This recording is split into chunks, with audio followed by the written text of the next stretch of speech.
Thelma, você me ouve, Thelma? Escuto sim. Bom dia, Alexandre. Tudo bem? Em primeiro lugar, tudo ótimo. Eu queria pedir perdão pela deselegância e o atraso. Nós atrasamos a nossa programação, nós tivemos alguns contratempos. Essa conversa já era para estar acontecendo, mas eu peço desculpas a você pelo atraso, Thelma. Imagina, tá tudo certo. Que bom. Acontece. Aliás, a primeira conversa contigo, semanas atrás, foi realmente muito especial, muitos bons comentários do ouvinte Jovem Pan, e a tua volta à nossa programação nos deixa feliz, viu, Thelma? Ah, que ótimo, eu fico muito feliz em saber, obrigada mesmo. Thelma, que é educadora parental, vem com uma outra informação, né? Essa história de lição de casa e home office, esse combo, né? Não tá fácil para ninguém, né? Meu Deus, eu prefiro aquele combo da lanche, batata fritas e refrigerante. Como os pais devem se dedicar a ajudar os pequenos diante dessa nova rotina, Thelma? Você sabe, Alexandre, que nós estamos sendo obrigados, né, a fazer o homeschooling sem estar preparados para isso, a fazer o home office sem estar preparado para isso, porque uma coisa é você decidir, né, ok, eu vou educar meu filho em casa, eu vou comprar todo o material, eu estudei a metodologia, e você vai lá e educa o seu filho em casa. Aqui nos Estados Unidos, inclusive, é aprovado por lei e pode ser feito isso. Mas não é o caso, né, a gente não sabe fazer isso, nós não estamos preparados para fazer isso. E o home office é a mesma coisa. Tem que ter um lugar em casa, né, um lugar certo para você sentar, conseguir se concentrar, e muita gente não tem, então virou aquela bagunça, é pai e mãe trabalhando em casa, filho tendo que brincar, estudar, às vezes tudo no mesmo ambiente, e realmente não está fácil para ninguém. Agora, o que acontece? Existem algumas dicas, claro, que podem ajudar os pais nessa missão. Então, a primeira delas, Alexandre, é o pai compreender que as crianças elas precisam de atenção. Então, tem muita criança se comportando mal, sendo muito desafiadora, dando birra, deixando os pais realmente sem saber como agir. E a primeira dica que eu dou, gente, tirem um tempo de qualidade com a criança para você estar com ela, se conectar, antes de começar a fazer a lição de casa. Por quê? Quando você abastece esses baldes aí das necessidades emocionais, quando a criança sente, puxa, mamãe está me ouvindo, papai está me olhando, me sinto amado, me sinto pertencido, ela fica mais calma, ela fica mais tranquila, ela se sente melhor e, portanto, ela se comporta melhor. Essa é a primeira dica. Então, não adianta nesse momento da lição de casa você entrar no autoritarismo, naquele modo rígido, né? Vai fazer a lição de casa, eu já mandei. Isso não funciona, gente. Primeiro a gente precisa se conectar. É a conexão antes da correção. Essa é a primeira dica, Alexandre. A segunda dica... Preciosa, então, preciosa. É importante os pais entenderem isso, precioso, né? Sim, porque senão ele fica lutando ali naquela briga, na luta por poder, querendo ganhar, querendo ter razão, e ele não ganha, os problemas só pioram, né? Sim. E aí, Alexandre, um segundo ponto importante, se você já tem um filho um pouquinho maior, aí a partir dos 3 anos, você deve fazer uma reunião de família. Uma vez por semana é o indicado, mas agora com essa crise da quarentena, eu diria que talvez 2 vezes por semana. Qual que é o objetivo dessa reunião de família? É realmente você trazer os pontos que precisam ser considerados para o bem-estar de todos. Então, todo mundo tem que ter um papel nesse momento, né? Todo mundo tem que contribuir. O homem, a mulher, as crianças. Qual é o melhor horário que você prefere fazer a lição de casa? Você pode, inclusive, dar essa opção para a criança. Eu quero fazer de manhã, né? Eu quero fazer, sei lá, à tarde. Tudo bem, mas você precisa se comprometer com esse horário. E deixar as atividades mais prazerosas para depois dessa responsabilidade cumprida. Então, não é que você vai ameaçar a criança, se você não fizer a lição de casa, você não vai brincar, se você não fizer a lição de casa, você não vai ver iPad, não é isso. Mas sim colocar como uma condição, explicar de uma forma respeitosa, trazer as regras. Então, ok, você combinou comigo que todo dia às 9 da manhã você vai fazer a lição, depois do café? Tudo bem. Então, assim que você terminar a lição, você pode brincar. Thelma. Assim que você terminar a lição, você pode ver televisão. Você entende que é uma condição, não é uma ameaça, Alexandre? Sim, aliás, eu quando garoto me lembro da frase que minha mãe usava, primeiro o dever, depois a diversão. Né? Exatamente, é isso. Uma frase que minha mãe usava. E uma situação que é interessante é que nessa reunião de família, a gente começa a criar conexões com a realidade que a criança vai enfrentar quando maior, quando adulta, né, do seu trabalho, no seu dia a dia, até com relação às tarefas, às metas, prazos. É interessante isso estar na mesa também, não é, Thelma? Sim, porque qual que é o nosso objetivo principal como pais, Alexandre? construir importantes habilidades de vida nos nossos filhos. A gente não quer que esse filho um dia vá para o mundo e saiba voar alto, tenha responsabilidade, tenha senso de capacidade, tenha respeito pelo próximo, empatia. Sim. Então a gente precisa construir isso dentro de casa. A gente tem que ensinar essas habilidades. A reunião de família é um lugar onde você ensina respeito, porque quando o outro está falando, os outros têm que ouvir, né? Você aprende a focar em solução, a buscar solução para os problemas que são comuns da família.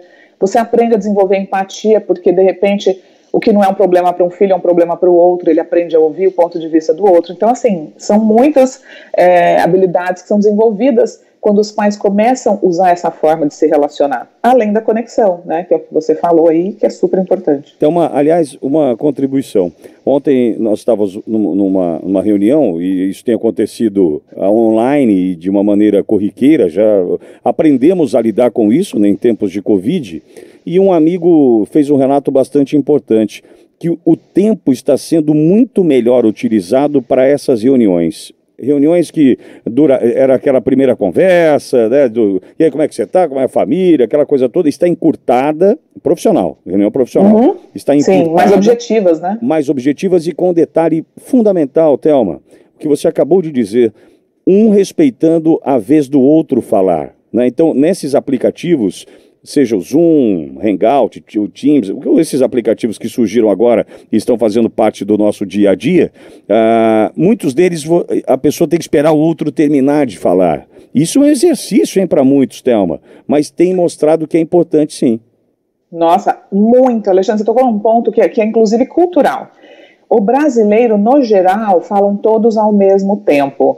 E essa diferença é nítida, né? Eu moro aqui nos Estados Unidos e eu percebo muito quando eu converso com um brasileiro, quando eu converso com um americano.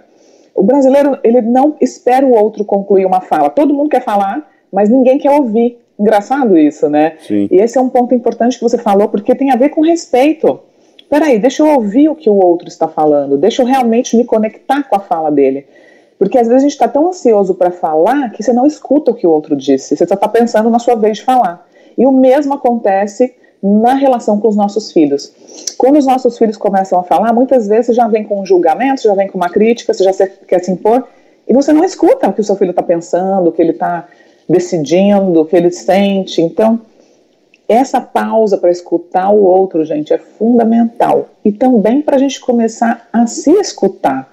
Essa briga para falar traz muito conflito, você concorda? Concordo. Aliás, eu estava me lembrando também de um colegiado de monges, isso é fato, viu, Thelma? Um colegiado de monges, quando ele precisa se reunir para tomada de decisão, chega ao ponto, é claro que pode parecer, né, sugerir um exagero, mas só para você ter uma ideia, esse colegiado de monges, quando decisões importantes têm que ser tomadas, quando um fala, o próximo a falar tem um intervalo de 30 minutos entre eles. Que maravilha, né? Porque eles vão refletir sobre aquilo, né? Não é? Quer dizer, além de esperar o outro terminar, eu vou pensar sobre o que o outro falou e provavelmente eu adapte ou mude minha fala diante do que já foi falado. E hoje a gente tem um atropelo, né? Um atropelo, aliás, desmedido, que acaba atrapalhando decisões, ajudando a errar em decisões, né? Com certeza. E você sabe que você, quando traz isso para o âmbito familiar, gente, quantos conflitos poderiam ter sido evitados, Alexandre, se a gente conseguisse falar menos e ouvir mais? Se a gente conseguisse, às vezes, esperar o momento certo para falar, esperar uma emoção de raiva, ou de ansiedade, ou de frustração passar para você conseguir se comunicar de uma forma respeitosa. Então, essa é uma habilidade que nós precisamos desenvolver em nós para poder também educar os nossos filhos, porque os pais falam, meu filho não escuta nada que eu falo, e todo dia eu repito e ele não escuta.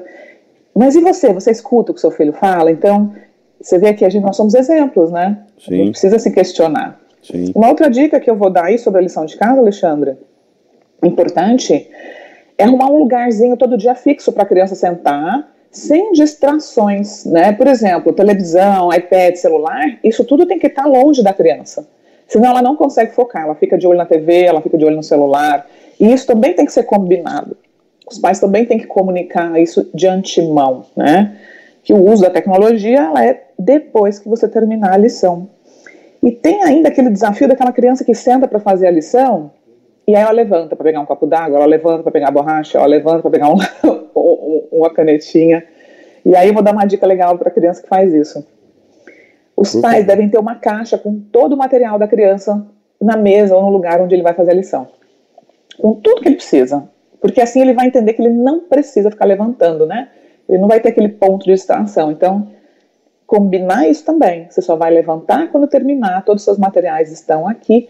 E treinar, né, gente? Todo dia, uma habilidade. A criança não está acostumada a ficar em computador, né? Igual agora, Alexandre, por exemplo.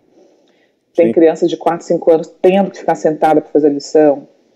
A criança ainda não está no momento de ter a maturidade para conseguir fazer isso com foco.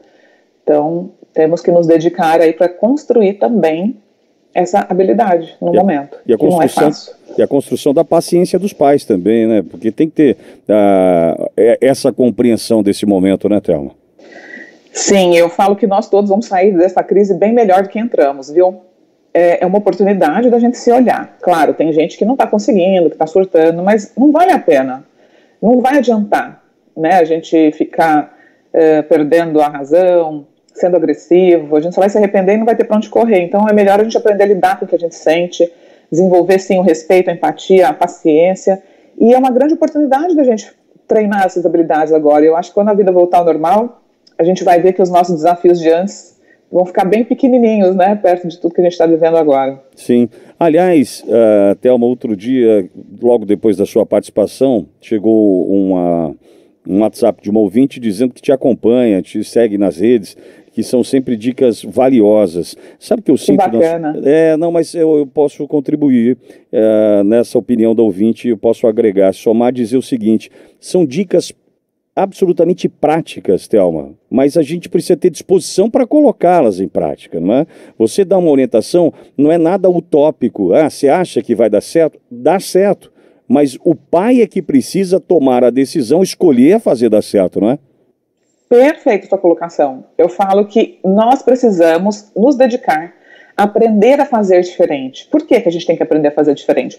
Porque não adianta eu querer que meu filho mude o comportamento dele se eu não mudar o meu primeiro. Ele não vai acordar um dia e falar, opa, agora eu vou me comportar bem, agora eu vou fazer tudo que você quer. Isso não existe. Existem razões, né, científicas por trás do mau comportamento infantil, necessidades emocionais, necessidades físicas, imaturidade neurológica, e eu falo que a gente tem que estudar para aprender a educar de forma assertiva, né, ser um bom pai, uma boa mãe. Porque nós temos aquele instinto de cuidar do filho quando ele é bebê. Ele está com fome, ele está com sono, esse choro é porque está com dor de barriga. Realmente a mãe tem esse instinto, né, da proteção, do cuidado. Mas educar não é instintivo, Alexandre. A gente não nasce sabendo educar um ser humano para construir as habilidades que a gente precisa num ser humano, que é a autoestima, o senso de capacidade, a responsabilidade, aquela pessoa que gosta de quem ela é, que acredita nela mesma. Então, a gente conseguir fazer esse trabalho de uma forma assertiva, prática, sem medo, sem culpa, é um desafio. Não precisa de leitura, precisa de orientação mesmo, né? E identificar as habilidades, né, Thelma? Eu queria que meu filho seja o Neymar, e ele tem todas as condições de ser um grande pintor, um artista plástico, né? O cara quer transformar o filho no que ele deseja, até para uma provável aposentadoria, esquecendo de fato as habilidades do seu próprio filho, né? Gente, adoro falar com o Alexandre. É isso. Que bom, o que você fala faz total sentido, é isso.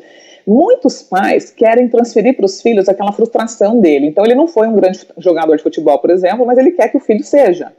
E ele começa a olhar para esse filho como que se esse filho fosse ele mesmo. A gente precisa entender, gente, que os nossos filhos são únicos, assim como nós, né, Alexandre? Se você tem irmãos, você vai saber que você não é igual aos seus irmãos. Sim. Se você tem 3 filhos, não tem um filho igual ao outro. E é assim com as 7 bilhões de pessoas aqui nesse mundo. Ninguém é igual a ninguém. Nós temos que fazer com que os nossos filhos consigam ser a melhor versão deles mesmos. Não o que você gostaria que ele fosse. Os nossos filhos não estão aqui para satisfazer os nossos desejos, para fazer a gente feliz. Eles estão aqui para descobrir quem eles são.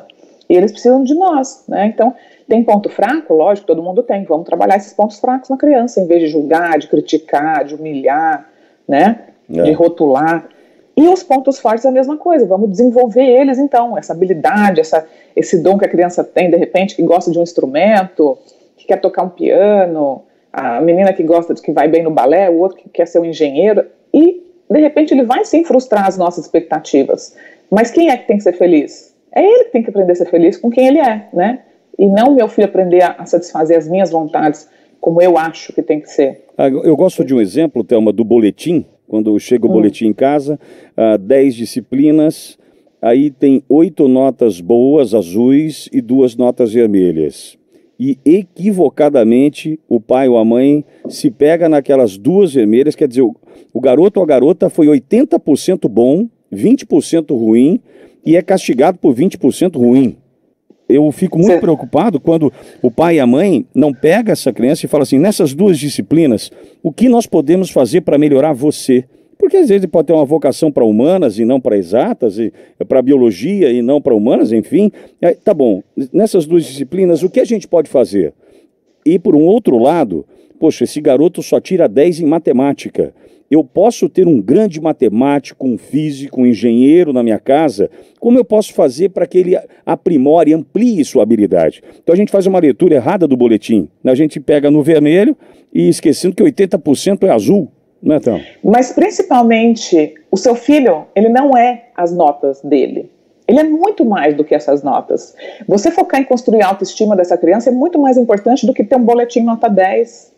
O que adianta você, seu filho tirar 10 em tudo por medo de você, ou tá tirando 10 porque ele acredita que tem que ser perfeito para ser amado?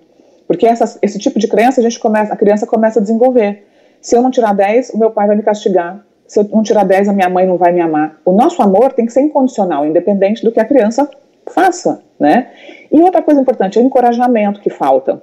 Filho, uau, parabéns, você se esforçou e tirou 10, tirou 9 aqui na maioria das matérias. Que legal, você mereceu porque você se esforçou.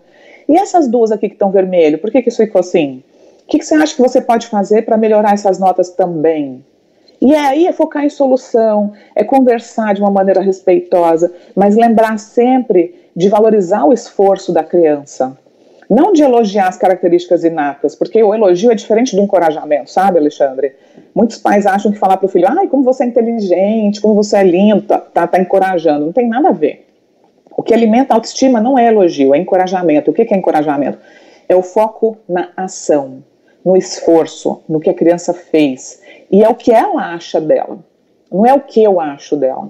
Filha, você deve estar muito orgulhoso de você, que você conseguiu ir bem na prova. Não é eu estou orgulhoso de você. Você deve estar muito orgulhoso. Então a gente tem que aprender a desenvolver o que a criança está achando dela. O que a criança está pensando sobre o que ela fez. Ela gosta? Ela não gosta? Ela está acreditando que ela é capaz? Então você vê como é que realmente, se a gente não se dedica a estudar e aprender uma nova forma de educar, nós vamos seguir padrões repetitivos que a gente aprendeu lá atrás que era bom, que a gente sabe que não funciona. Mas a gente não muda porque não sabe o que fazer de diferente, né, Alexandre? Fiquei quietinho aqui que eu estava aprendendo com você.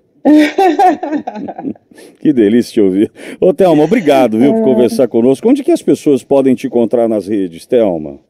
O meu Instagram é thelma.abraão, né? Você me encontra com Pais que Evoluem também lá no Instagram. E eu tenho vídeos no YouTube também, como Thelma Abraão, tenho página no Facebook, também você me acha por Pais que Evoluem. E é isso, gente, vai ser um prazer. Todos os dias eu faço postagens ajudando os pais a educarem os filhos dessa forma mais respeitosa, mais assertiva.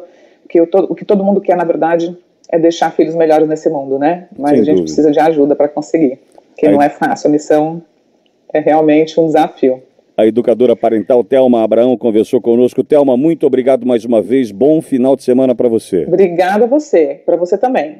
Obrigado, um beijo, querida. pessoal. Tchau, tchau. Tchau, tchau. 15 para as 11.